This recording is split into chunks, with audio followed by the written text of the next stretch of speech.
This video is brought to you by viewers like you.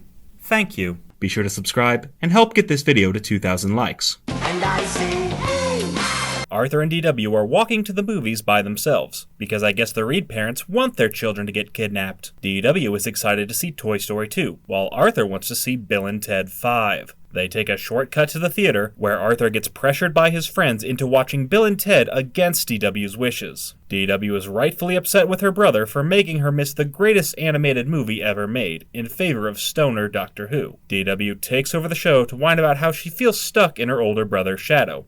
Arthur tells her to get her own show if she wants to keep bitching to the audience. That evening, DW gripes to her mom that Arthur ruined her movie day. Mrs. Reed assures the mop-top miscreant that Arthur won't be going to any movies anytime soon, even though her parents are the ones who let an 8-year-old and a 4-year-old walk to the movies by themselves. DW says she wishes she was born first, specifically so she could make Arthur do whatever she wants, as if she doesn't already do that. Later that night, DW's imaginary friend Nadine shows up with a time-traveling tricycle, even though I'm pretty sure they've already established DW can ride a two-wheeler. Nadine suggests they go back in time to make Arthur fall in garbage, which I guess was the pinnacle of early 2000s humor. DW says she'd rather use the time machine to prevent Arthur from ever being born. DW travels back to the prehistoric era of 1996, where she discovers her parents used to be a princess and a singer for the village people. Jane and David Forrest Reed go to purchase a baby from the baby store, which turns out to be a front for a child trafficking ring.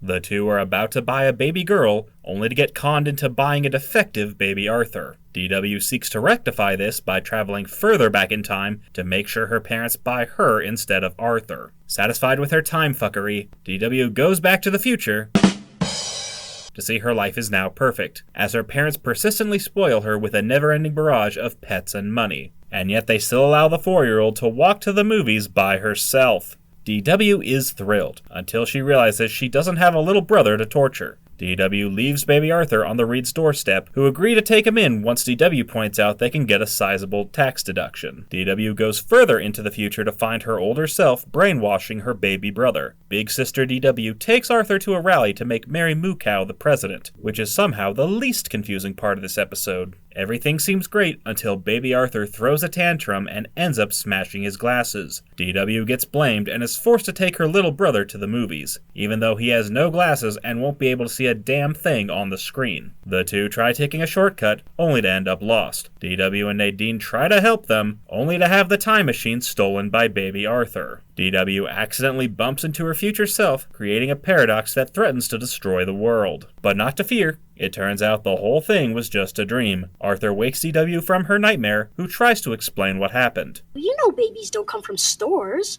Remember when Kate was born? Mom and Dad explained it to you. Oh, right. Wait, then what the hell was the last 10 minutes about? In a welcomely wholesome ending, DW falls asleep next to Arthur, as she's happy to have an older sibling to look out for her. Let's review.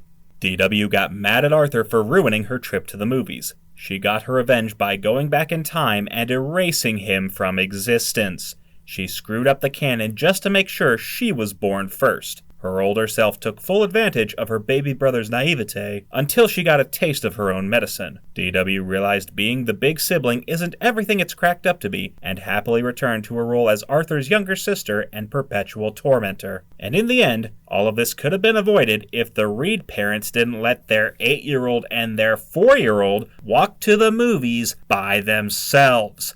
F you, Mr. and Mrs. Reed. And I say, Hey, I have a Patreon. Sign up at patreon.com/mattneff to get your name in the thank you credits, along with early access to every FUDW and the chance to vote for future episodes. If there's a movie or show you'd like me to talk about, top-tier patrons can commission a review for my channel. Check out the link in the description to become an FUDW superfan. Also, I'm now on Cameo, so make sure to check out my profile to get a personalized FU video. Next time on FUDW... Hey, that looks like Arthur. and I say, hey, what a wonderful kind of day. If you could learn to work and play and get along with each other.